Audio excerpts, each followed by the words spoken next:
and away they go. It looked to be a good enough start across along the inside. Divine Moonlight began well. Raining Rubies is there. Valieva's on the stand side. Then they followed by One Party just behind that one.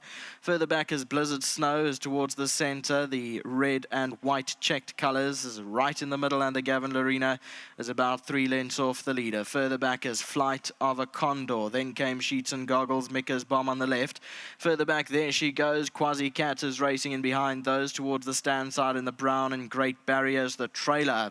Heading up towards the final 400 meters, and out in front is Raining Rubies narrowly with Divine Moonlight.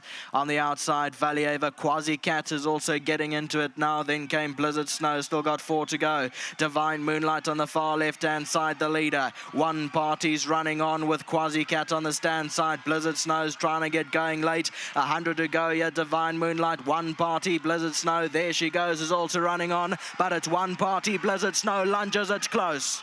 One Party and Blizzard Snow. Then came There She Goes, and further back in the field was Divine Moonlight.